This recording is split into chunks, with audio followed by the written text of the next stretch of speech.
Palavra da Verdade, com Hernandes Dias Lopes. Segunda carta de Paulo a Timóteo, capítulo 4, versos 6 a 18. Eu já preguei nesse texto aqui, mas hoje eu queria fazer uma outra abordagem desse texto. Então, vamos ler o texto de 2 Timóteo, capítulo 4, versos 6 a 18. Paulo está escrevendo para o seu filho Timóteo. Timóteo era um jovem, Timóteo era tímido, Timóteo era doente, e Timóteo estava à frente de uma das mais estratégicas igrejas do Novo Testamento. A igreja de Éfeso já havia, nesse tempo, praticamente superado as igrejas de Jerusalém e de Antioquia da Síria. Ela estava influenciando toda a província da Ásia, plantando igrejas em todas as províncias, em todas as cidades satélites de Éfeso, como Esmirna, Pérgamo, Tiatira, Sardes, Filadélfia, Laodiceia, Colossos e Hierápolis. Paulo está preso em Roma pela segunda vez, quando escreve esta carta. Esta é a última carta que Paulo escreveu, e ele escreve para Timóteo dizendo o seguinte, a partir do verso 6. Timóteo, quanto a mim, eu já estou sendo oferecido por libação, e o tempo da minha partida é chegado. Combati o bom combate, completei a carreira, guardei a fé. Já agora a coroa da justiça me está guardada, a qual o Senhor, reto juiz, me dará naquele dia, e não apenas a mim, mas a todos quantos amam a sua vinda. Procura vir ter comigo depressa, porque Demas, tendo amado o presente século, me abandonou, e se foi para Tessalônica. Crescente foi para a Galácia, Tito para a Dalmácia. Somente Lucas está comigo. Toma contigo Marcos, e traze-o, pois me é útil para o ministério. Quanto a Tíquico, mandei-o até Éfeso. Quando vieres, traz a capa que deixou em Trode, na casa de Carpo, bem como os livros, especialmente os pergaminhos. Alexandre, o latoeiro, causou-me muitos males. O Senhor lhe dará paga segundo as suas obras. Tu guarda-te também dele, porque resistiu fortemente às nossas palavras. Na minha primeira defesa, ninguém foi a meu favor, mas todos me abandonaram.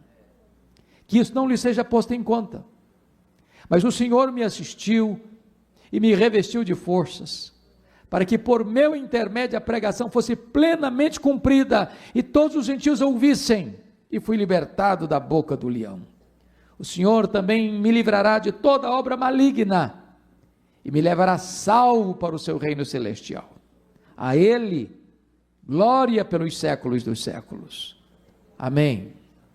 Amém.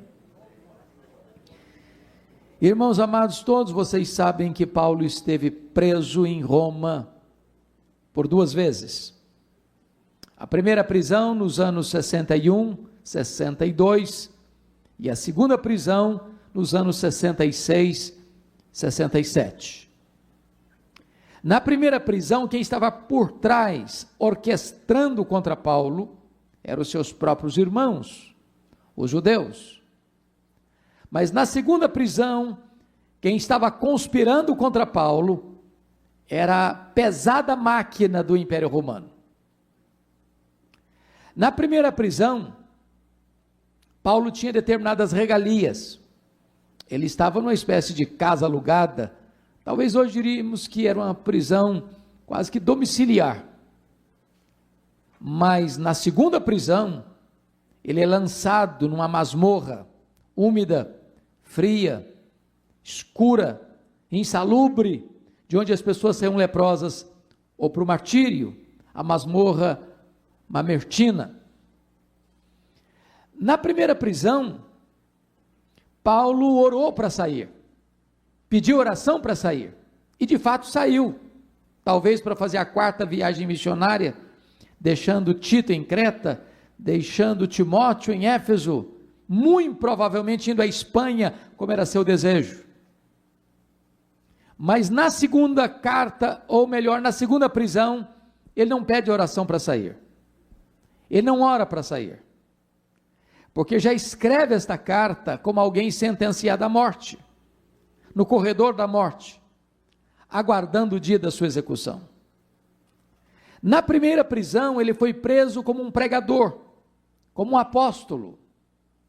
Mas na segunda prisão, ele foi preso sob a pesada acusação de ser um malfeitor, um criminoso, um bandido.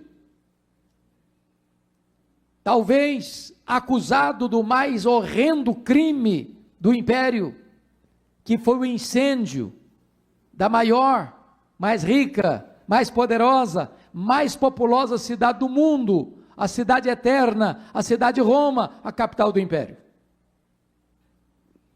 Talvez você pergunte, o que aconteceu para Paulo ser preso pela segunda vez? Exatamente essa tragédia que ocorreu no dia 17 de julho do ano 64, o incêndio de Roma. Meus irmãos, naquela época Roma, sendo a maior cidade do mundo, já tinha mais de 1 milhão de habitantes. E o incêndio não foi um incêndio casual, porque esse incêndio durou 7 noites e 6 dias. O incêndio destrói, devasta a cidade de Roma, pelo menos 70% dela. Dos 14 bairros de Roma, 10 foram destruídos. E o imperador Nero, megalomaníaco que era, assistia do alto da torre de Mecenas, as chamas devorando a capital, e ele, vestido de ator, tangia sua lira. Quando o incêndio termina, na noite de 24 de julho do ano 64, percebe-se que os 4 bairros que não foram severamente afetados pelas chamas, eram densamente povoados por judeus e cristãos. Isso dá a Nero um álibi, para botar a culpa do incêndio de Roma nos cristãos, e começa um verdadeiro massacre contra a igreja. Os crentes foram crucificados, faltou madeira para fazer cruz, tamanha quantidade de crentes que foram crucificados. Quando não tinha mais madeira, os crentes eram amarrados nos postes, cobertos de piche e queimados vivos, para iluminar as noites de Roma, um verdadeiro massacre. É claro que a essas alturas Paulo era o maior líder do cristianismo no Ocidente, e ele começa a ser caçado, até que botam a mão nele, e jogam Paulo nessa masmorra úmida e fria, a masmorra mamertina. Talvez você pergunte ainda, que reflexo, que reverberação isso teve na alma de Paulo? O que aconteceu em decorrência de Paulo estar preso pela segunda vez e debaixo de uma acusação tão grave? Ele vai compartilhar conosco. Peço que você abra sua Bíblia comigo, nessa carta, nós não vamos sair da carta, no capítulo 2, versículo 9. Olha o que ele vai dizer aí. Timóteo, pelo Evangelho, eu estou sofrendo até algemas como malfeitor. Prestem bem atenção nisso aqui.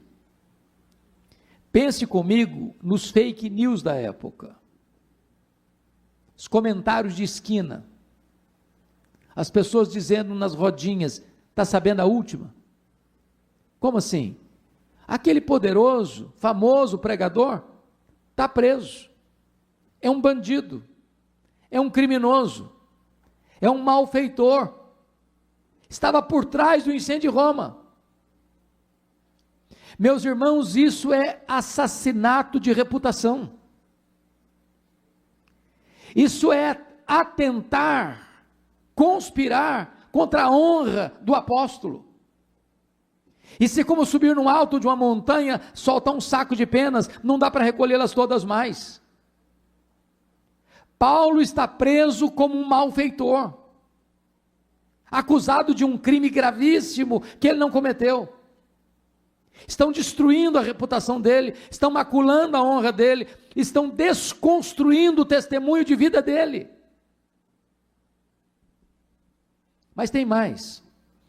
Olha comigo aí capítulo 1, versículo 15.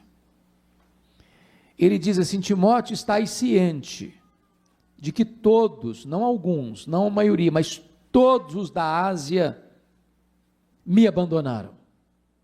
A pergunta é: quem são esses da Ásia?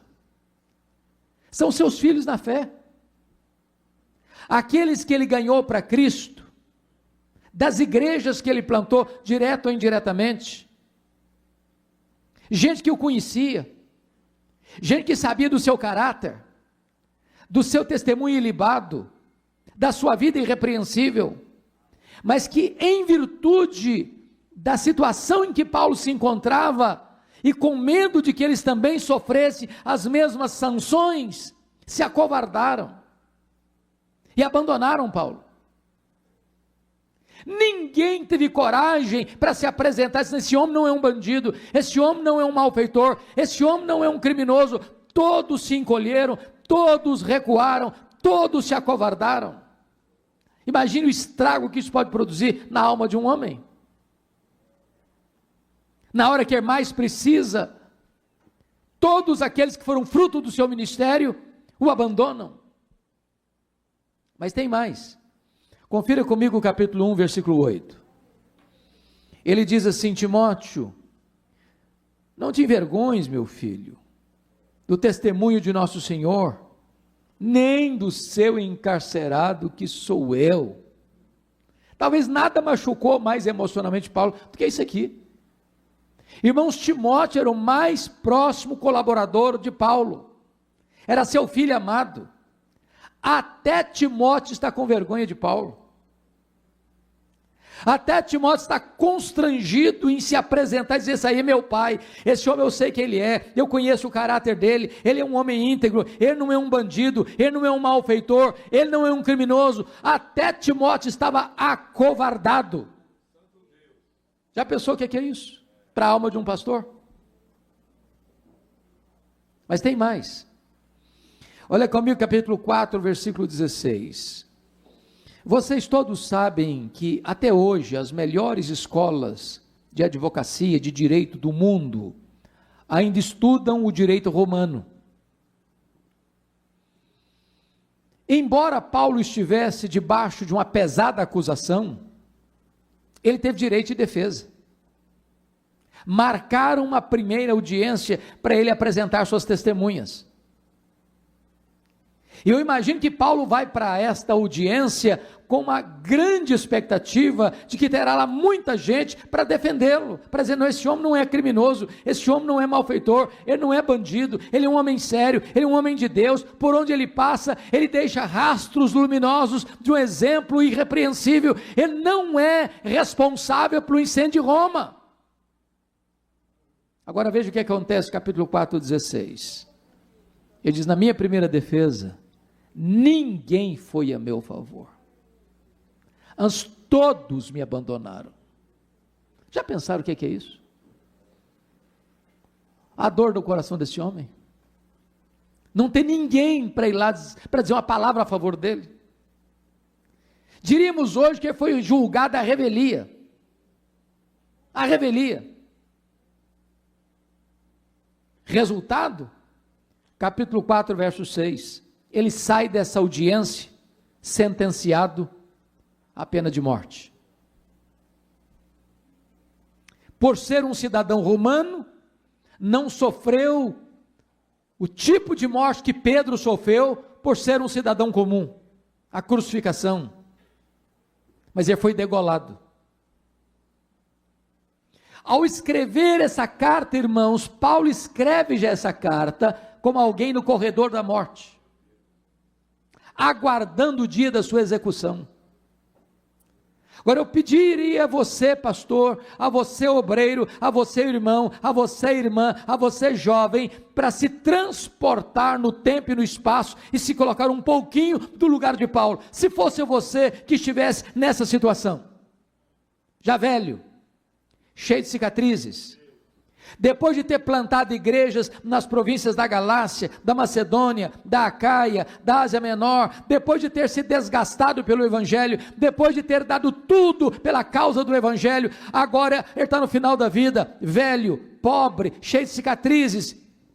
Chegando o inverno, não tem uma capa surrada sequer para cobrir o corpo. Acusado de um crime que ele não praticou, os irmãos que ele ganhou para Cristo o abandonaram. Como é que ele se sente? A grande pergunta é: o que um homem desse, nessa circunstância, ainda tem para falar para você e para mim, hoje, nesse dia 4 de novembro de 2021, para encorajar o nosso coração? Eu gostaria que então, com a Bíblia aberta comigo, nós pudéssemos considerar aqui 8 princípios, para encorajar o nosso coração. Apesar de toda essa providência carrancuda, ele ainda esboça uma face sorridente. Primeiro princípio, confira comigo, por favor, versículo 9. Procura vir ter comigo depressa. Ô meu príncipe, obrigado. Procura vir ter comigo depressa. O princípio que está por trás desse versículo é este: quando a crise chegar e bater a porta da sua vida, tenha humildade, tenha coragem de pedir ajuda, não fique sozinho. Irmãos, a crise chega, e chega para todos. Essa pandemia foi uma prova disso. Gente pobre, gente rica, cientista e analfabeto, governantes e governados, todos enfrentaram a crise com a mesma carranca. A crise chega, democraticamente, para todos. E quando a crise chega, irmãos, a solidão é uma péssima companhia. Todos nós precisamos de um amigo do peito. Sabe o que é um amigo? Não é colega, é amigo. Amigo é aquele que confronta você em particular e defende você em público. Amigo é aquele que chega quando os outros já se foram. Você precisa ter pelo menos um amigo, para quem tem coragem de abrir o coração, sem medo de ter o tapete puxado, ser apunhalado pelas costas. Alguém para você dividir as cargas, repartir as dores, sabendo que esta pessoa vai estar do seu lado para sustentar você. Talvez uma das dores mais agudas que a igreja evangélica tem sentido nesses últimos anos é a quantidade de pastores que têm cometido suicídio.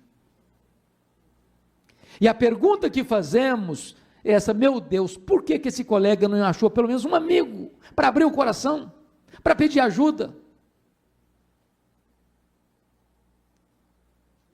Amigo é aquele que você diz assim: vem para cá, vem depressa, eu preciso de você do meu lado, larga tudo aí, corre para cá. Quem são seus amigos? Para quem você tem coragem de abrir o coração? Para quem você tem aquilo que os ingleses chamam de accountability, de você dar prestação de contas do que está acontecendo na sua alma? Irmãos, a vida pastoral é lidada com multidão, a gente lida com multidão, mas às vezes o pastor vive na solidão, e nós precisamos ter amigos.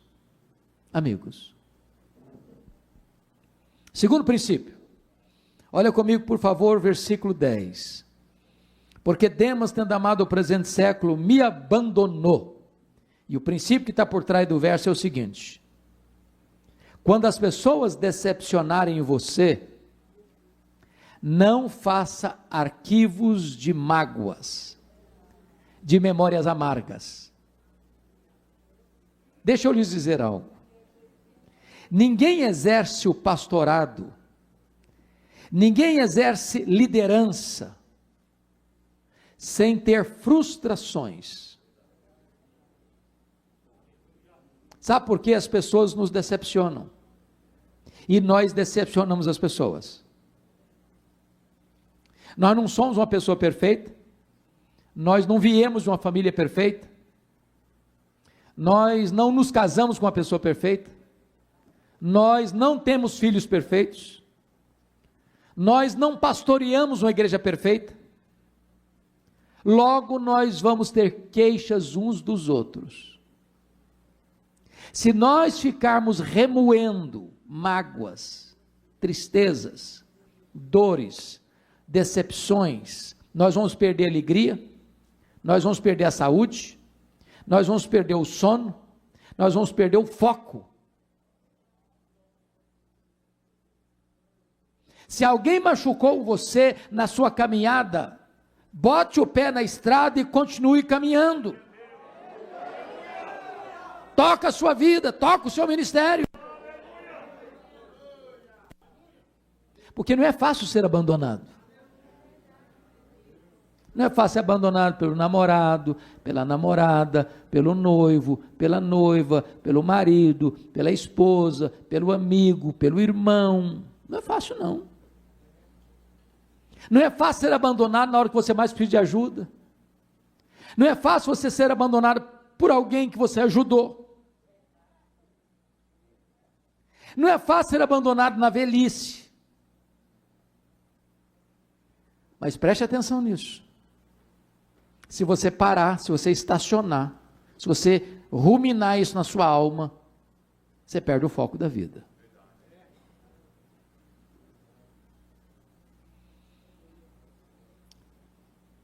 Me permita um fato, dizer uma coisa importante aqui. Há um livro que li, e eu gostaria de recomendar aos queridos pastores, colegas aqui, Em Busca de Sentido, de Viktor Frankl.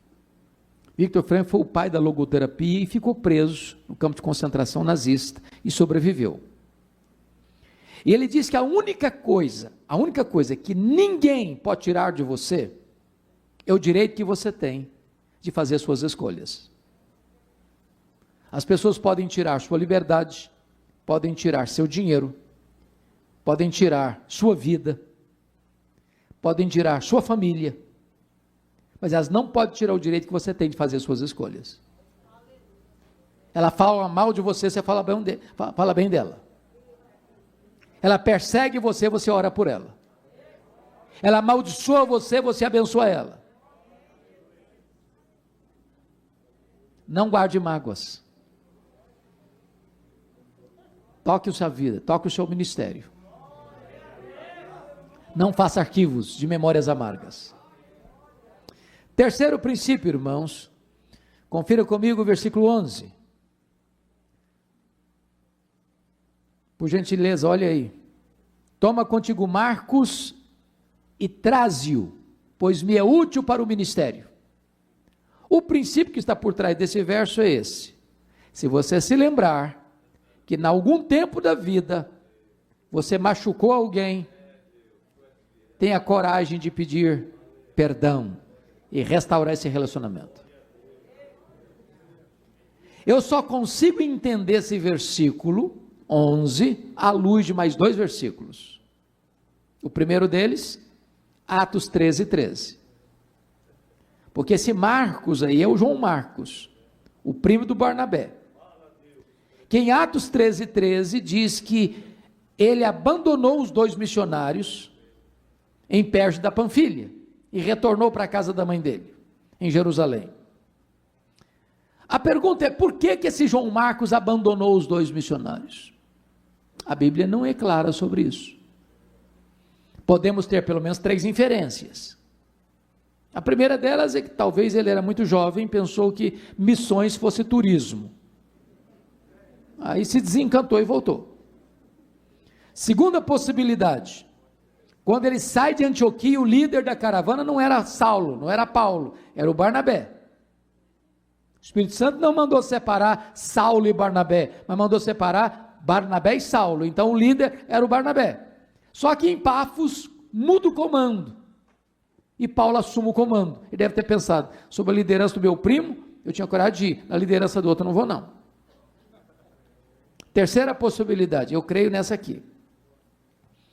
Está escrito em Gálatas 4, a partir do verso 13, que Paulo pregou o evangelho pela primeira vez na Galácia, por causa de uma enfermidade física. Em outras palavras, não consta a Bíblia que Paulo tenha saído doente de Antioquia da Síria na primeira viagem, mas consta que ele chegou na Galácia doente. Então, pressupõe que a doença ocorreu no interregno da saída e da chegada. Que enfermidade física era essa? Muito provavelmente, a mesma situação que ele descreve em 2 Coríntios 12, 7. Me foi posto o espinho na carne, mensageiro de Satanás, para me esbofetear, a fim de que eu não me ensoberbecesse. Pergunta: o espinho na carne de Paulo veio de Deus ou de Satanás? E a resposta é: veio de Deus. Como é que você sabe? Por causa do propósito, para que ele não se ensoberbecesse. Quem tem dúvidas que o diabo trabalha 24 horas por dia para fazer do crente um balão, um pavão? Bom, mas se o espinho na carne veio de Deus, como é que Satanás batia na cara de Paulo com esse espinho? Porque esse é o papel de Satanás. Quando a providência é carrancuda, Satanás chega e diz: está vendo aí, você não é crente? Você não é pastor? Você não é pregador do evangelho? Está passando por essa magrela. Se Deus amasse você, você não estava nessa. Olha para o seu vizinho, ele não é crente igual a você, está numa situação muito melhor que a sua. Satanás é mentiroso. Ele quer passar a ideia de que se você é crente, você nunca vai ter problema na vida. Jesus nunca prometeu isso. Ele nunca prometeu que nós não teríamos aflições nesse mundo. O que ele prometeu foi estar conosco todos os dias até a consumação dos séculos. Dizem os estudiosos que essa região de perto da Panfilha era uma região alagadiça, pantanosa, com muita incidência de malária. E muito provavelmente Paulo pega uma malária aqui, que dava uma dor de cabeça alucinante, afetando inclusive a visão. A sensação que nós temos é que Paulo tinha um problema de visão, porque quando ele chega na Galácia, os crentes, se possível fosse, arrancariam os próprios olhos para dá-los a Paulo. Então é provável que esse João Marcos deve ter pensado assim: eu estou muito novo para ficar doente, eu vou voltar para a casa da minha mãe. O segundo texto que eu tenho que entender, para interpretar o versículo 11, é Atos 15, 36 a 41. Porque quando termina o concílio da igreja de Jerusalém, Paulo chega para Barnabé e diz: Barnabé, vamos voltar, vamos visitar as igrejas que nós plantamos, vamos encorajar aqueles irmãos. Barnabé disse: vamos sim, só um detalhe, eu quero levar o meu primo João Marcos. Paulo respondeu assim: eu não acho justo levarmos aquele que nos abandonou desde perto da Panfilha. Bom, o texto está registrado num tom muito polido, mas o que ocorreu certamente não foi ameno desse jeito. Eu vou tentar parafrasear então. Eu acho que foi mais ou menos o seguinte: Paulo chega para Barnabé e diz: Barnabé, viu que resultado maravilhoso o concílio da igreja? Decisão lúcida, clara, escrita, comunicada às igrejas, que não é necessário circuncidar para ser salvo, é só a fé em Cristo. Agora a solução está pronta, a decisão está consistente, a pregação agora está lúcida, agora restabeleceu-se a verdade doutrinária da igreja. Vamos então, Barnabé. Barnabé disse: vamos sim, Paulo. Mas você lembra do meu primo? Mas é claro, né, Barnabé, que eu lembro do seu primo. Ô Paulo, eu estou com vontade de levá-lo com a gente. Ele está todo animado para ir. Paulo fechou a cara, disse: não, Comigo ele não vai não. Não, mas ele amadureceu. Comigo ele não vai não. Ô Paulo, mas você não pode ser tão radical. Comigo ele não vai não. Mas Paulo, vamos dar uma chance para o rapaz. Comigo ele não vai, Barnabé. Diz a Bíblia que houve tal desavença entre Paulo e Barnabé por causa do menino João Marcos, que os dois não caminharam juntos mais. Agora, pense comigo uma coisa agora. Você já se sentiu alguma vez na vida persona non grata? Já se sentiu descartado alguma vez? Já sentiu às vezes que ninguém acreditou nos seus dons, nos seus talentos, na sua capacidade? E se não tivesse um Barnabé na vida do Marcos? O Barnabé levou o Marcos para Chipre. Porque, nota de rodapé, os pastores não deviam brigar não, viu irmãos? Mas às vezes brigam. Agora, o que é maravilhoso é que quando os pastores brigam, o plano de Deus não é frustrado. Porque agora, em vez de uma caravana, tem duas. O projeto de Deus, claro, passou pela linha de Paulo. Era o projeto de Deus que Atos registrasse a peregrinação de Paulo. Mas o Barnabé investiu no Marcos. Mais tarde, o Pedro discipulou o Marcos. E esse Marcos vai ser o primeiro evangelista da história. O primeiro evangelho a ser escrito foi Marcos. Tornou-se um homem de Deus. Agora Paulo está preso no corredor da morte, fazendo uma faxina na sua mente. Lembrou do Marcos. E diz assim para Timóteo: ô meu filho, quando você vier, traz o Marcos aí com você. Ele me é útil para o ministério. Sabe o que Paulo está nos ensinando aqui, irmãos? Você nunca é tão grande como quando você é humilde. O que Paulo está nos ensinando aqui é que nós devemos construir pontes de reconciliação, onde um dia nós cavamos abismos de mágoas. O que Paulo está nos ensinando aqui é que nós não temos o direito de tocar o nosso ministério e deixar pessoas feridas pelo caminho. O que Paulo está nos ensinando aqui é que um pastor e um líder é um homem que reconhece seus erros e tem coragem de confessá-los e pedir perdão para retomar a caminhada da vida.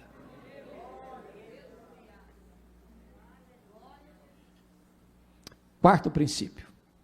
Confira comigo, por favor, o versículo de número 13. Quando vieres, traz a capa que deixei em Trode, na casa de Carpo, bem como os livros, especialmente os pergaminhos. O princípio aqui é o seguinte: por pior que seja a situação que você esteja vivendo, nunca perca o entusiasmo de estudar a palavra de Deus. De estudar a palavra de Deus. Irmãos, preste atenção comigo. Paulo está velho. Paulo está doente. Paulo está cheio de cicatrizes. Paulo está no corredor da morte. Paulo está num lugar escuro, insalubre. Paulo está aguardando o dia da execução dele. Ele tinha, diríamos hoje, todas as desculpas: não, eu não quero mais ler nada, não quero mais ler também Bíblia, mas agora eu vou ficar pronto para morrer mesmo, porque agora chegou o fim mesmo, que acabou. O camarada está com vontade de ler mais Bíblia, quer estudar mais a Bíblia. Enquanto eu tiver um fiapo de vida, enquanto eu tiver fôlego nos meus pulmões, eu quero estudar mais a palavra de Deus. Traga os meus livros, traga os meus pergaminhos, traga as cópias das Escrituras. Paulo me impressiona, porque ele está morrendo e quer estudar mais. Às vezes tem muita gente que vive a vida inteira e não estuda nada. Ô irmãos amados, Deus, eu amei a sua palavra, viu, minha querida irmã? Que palavra preciosa. A senhora nos ensinou aqui o seguinte: ninguém pode ensinar se não aprende. Quem cessa de aprender, cessa de ensinar.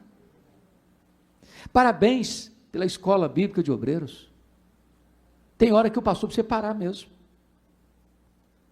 Porque quem dá precisa receber. Se a gente só dá, só ensina, nunca recebe, a gente seca.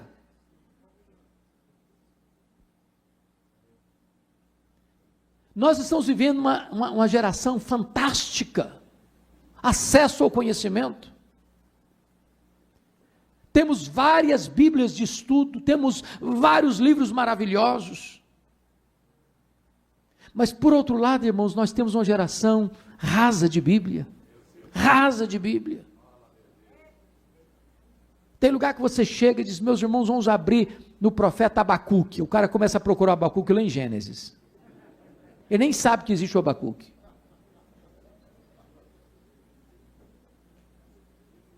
Gostei do que o senhor falou. Anote na sua Bíblia. Essa Bíblia aqui já está costurada várias vezes, e eu tenho anotações aqui, que quando eu olho para a anotação, me vem à mente uma série de outras informações. Estude a sua Bíblia, mergulhe na sua Bíblia, cave as profundezas, não fique só no raso, não fique só na superfície. Irmãos, deixa eu lhes dizer algo. As nossas ovelhas podem ser muito simples, podem ser até analfabetas, mas tolas elas não são. Qualquer ovelha sabe quando o pastor se preparou para pregar e quando ele não se preparou para pregar. Nós precisamos dar pão para o nosso povo. E para dar pão para o nosso povo, nós temos que mergulhar na palavra, nós temos que nos afadigar na palavra, nós temos que ser obreiros aprovados que manejam bem a palavra da verdade. Quinto princípio. Olha comigo o versículo 14. Alexandre o latoeiro causou-me muitos males. O Senhor lhe dará paga segundo as suas obras. O princípio que está por trás aqui é este. Quando alguém deliberadamente fizer o mal contra você, não dê o troco, entregue esta causa para Deus. Pastor pastor não faz inimigo, mas pastor tem inimigo.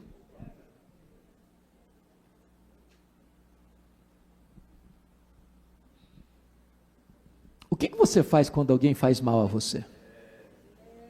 Porque dizem os estudiosos que esse Alexandre, o latoeiro aqui, foi quem delatou o apóstolo Paulo, culminando na sua segunda prisão, no seu consequente martírio. O que você faz quando você descobre que alguém está falando mal de você, está orquestrando contra você, está puxando o seu tapete?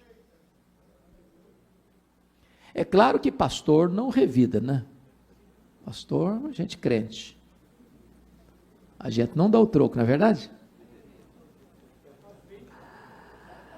Às vezes a gente faz que fulano, eu não vou fazer não, mas o seu dia vai chegar. E aí quando o dia chega, você canta aquela música, a minha vitória tem sabor de mel. É a minha doce vingança.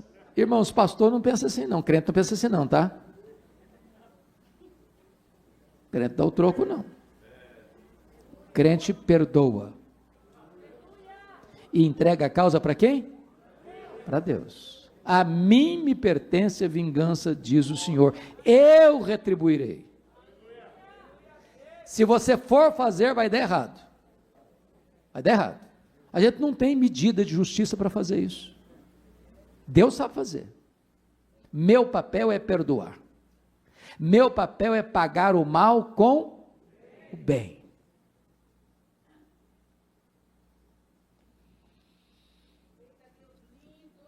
Sexto princípio. Sexto ou sétimo? Sexto. Sexto princípio. Versículo 16 e 17. Na minha primeira defesa ninguém foi a meu favor, antes todos me abandonaram, que isso não lhe seja posto em conta. Mas o Senhor me assistiu e me revestiu de forças, para que por meu intermédio a pregação fosse plenamente cumprida e todos os gentios ouvissem, fui libertado da boca do leão. O sexto princípio é esse. Ainda que todos decepcionem e abandonem você, saiba disso, Deus nunca vai desamparar você. Ô irmãos, que verdade preciosa. Na vida a gente pode colher frustrações e até decepções, mas Deus não desampara, Deus não decepciona, Deus não larga você na mão, e você e Deus são maioria absoluta.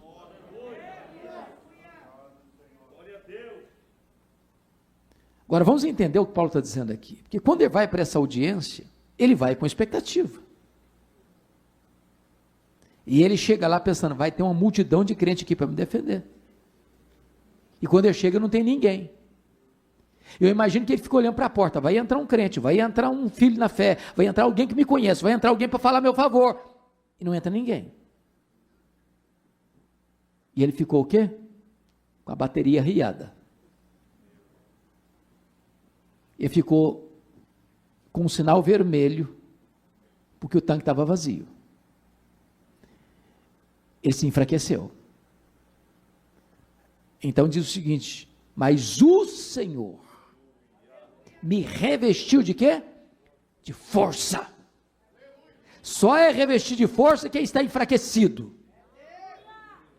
Então tem hora que você está andando na reserva, tem hora que você está andando com o tanque vazio, tem hora que você está com a pilha quase acabando, mas nessa hora, de força em força, você vai caminhar.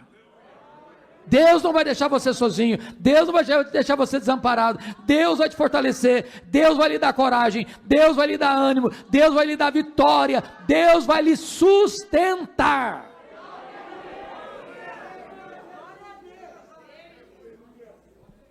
Sétimo princípio, veja comigo por favor, versículo 21, nós não lemos o 21, vamos ler agora. Ele diz para Timóteo assim, Timóteo, venha antes do inverno. Eu já tinha dito no verso 9 assim, procura vir ter comigo depressa. Mas o que é depressa? Depressa é muito vago. Depressa pode ser uma hora, pode ser um dia, pode ser uma semana, pode ser um mês. Eu não sei o que é depressa, depende do contexto. Mas agora eu coloco um pós-scriptum e disse, meu filho, quando eu digo para você depressa, eu estou querendo dizer antes do inverno. Por que ele diz isso? Porque no inverno, os 3 meses de inverno, não se navegava com segurança. É só ler Atos 27. O princípio que está por trás desse versículo é o seguinte: o que você precisa fazer, faça hoje, porque amanhã pode ser tarde demais. Foi o sermão que a irmã nos entregou agora há pouco. Oportunidades passam.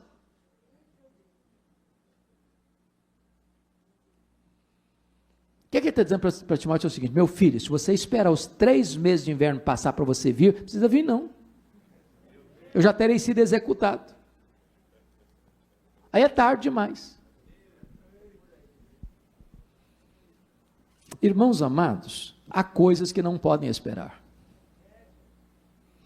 Eu não sei quanto a vocês, colegas pastores, mas um princípio tem regido a minha vida pastoral, hoje um pouco diferente, mas a vasta maioria do meu tempo lidando no dia a dia com as ovelhas como vocês, e o princípio que me regeu é esse: se um membro da igreja, uma ovelha, for para o hospital, e eu souber, que às vezes vai e entra, não sabe, não é verdade? Às vezes cobra do pastor, o senhor não foi visitar, mas eu também não tenho bola de cristal, não sabia que estava internado, como é que eu ia lá? Prioridade número 1, ir visitar. Prioridade número 1. Isso me lembra de uma ovelha que ligou para o pastor, disse: pastor, eu queria que o senhor fosse fazer uma visita para o meu avô, eu fui hospitalizado hoje, e queria muito que o senhor fosse orar com ele. O pastor respondeu assim: hoje eu não posso não, mas amanhã eu vou. Eu falei: pastor, ele está muito ruinzinho, o senhor podia ir hoje? Hoje eu não posso. Amanhã eu ligo para ir fazer a visita. No outro dia, bem cedinho, o pastor ligou para a ovelha e falei: qual o quarto mesmo? O apartamento está seu avô? Estão indo lá. A ovelha disse: não, pastor, não precisa ir mais não. Ele faleceu essa noite. Há coisas que não podem esperar. Então me permita aqui pensar com vocês na cultura brasileira. Há uma coisa que me constrange na cultura brasileira. E a primeira coisa que me constrange na cultura brasileira é que os mortos recebem mais elogios do que os vivos. Já perceberam isso? A rasgação de seda que fica em cima do caixão. A pergunta é, será que esse irmão, essa irmã, que Jesus chamou, escutou em vida alguns desses elogios? Meu irmão, se você tem que elogiar alguém, elogie em vida. Há crente muito espiritual, não, pastor, esse negócio de elogiar é um perigo, porque isso leva a pessoa a ficar vaidosa. O que a Bíblia proíbe é a hipocrisia. Agora, um elogio certo, bom, oportuno, é uma bênção. Nós precisamos de encorajamento. Leia a Bíblia, está cheia de encorajamento. Leia as cartas de Paulo, estão cheias de encorajamento. Comece a elogiar seu marido, comece a elogiar sua esposa, comece a elogiar seus filhos, comece a elogiar seus pais, comece a elogiar seu pastor, comece a elogiar os membros da sua igreja. Uma palavra boa, um elogio certo, vale mais do que 1000 críticas. A segunda coisa que me choca é que defunto recebe mais flores do que vivos. Dá para entender isso? Eu fui num funeral, pastores, uma certa feita, e contei 86 coroas de flores. Precisava contratar um caminhão só para levar as flores. E eu fiquei do lado olhando, falei, coitado do defunto, não consegue cheirar um botão de rosa a mais, para que tanta flor para ele? Mas sabe por que os mortos recebem mais flores do que os vivos? É porque a voz do remorso é maior do que a voz da gratidão.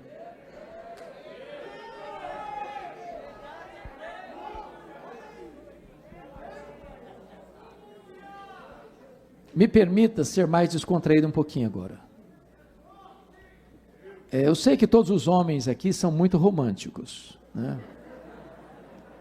Nunca esquece o aniversário da esposa, nunca esquece o aniversário de casamento, sempre surpreende a esposa levando um buquê de flores. Não é assim mesmo? Mais ou menos isso, né? Quase isso. Agora, eu conheço também, vocês não, mas eu conheço também alguns maridos pão duro, que nunca levam um buquê de flor para a esposa. Agora preste atenção no que eu vou lhe dizer. Se você, minha irmã, for na frente, você que nunca ganhou um buquê de flores, você vai ganhar uma coroa grande, grande, e o cara nem vai pedir desconto na floricultura.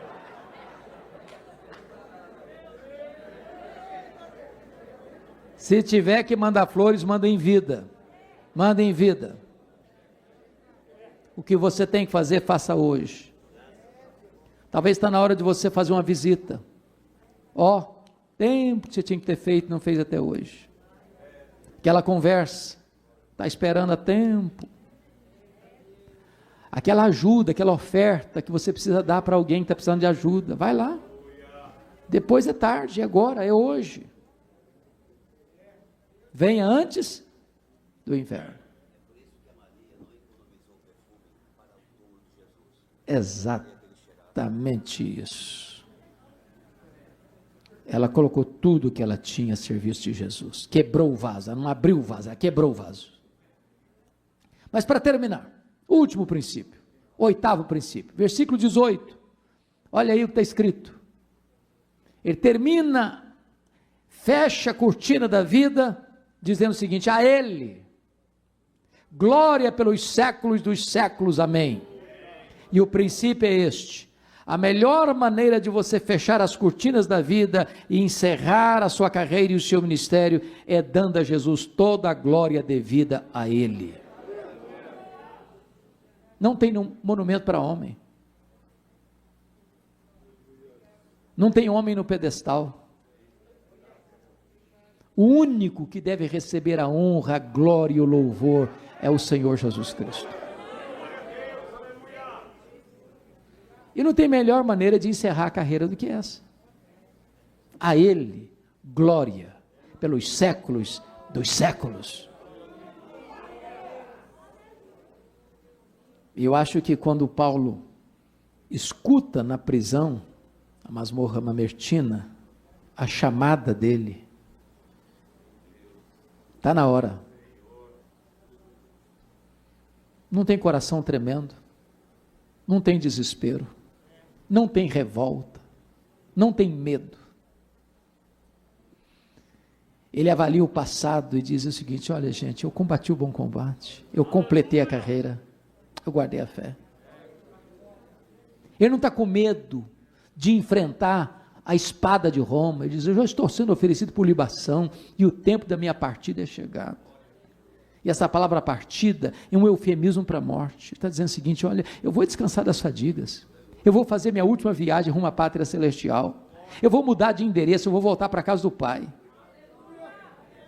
Ele não está com medo da morte, não. Ele está olhando para frente e dizendo o seguinte: eu, na verdade, embora condenado por um juiz da terra à pena de morte, o que importa para mim é que o reto juiz já me justificou. Então eu estou indo, na verdade, receber a coroa da justiça. Esse homem está seguro. Esse homem está convicto. Esse homem está em paz. Este homem é aquele que pode dizer: para mim o viver é Cristo e o morrer é lucro.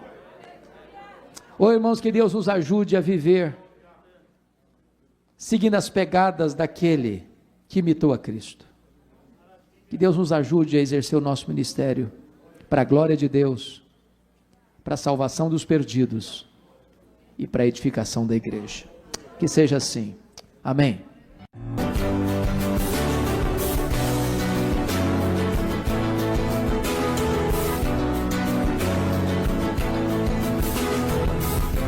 Palavra da Verdade, com Hernandes Dias Lopes.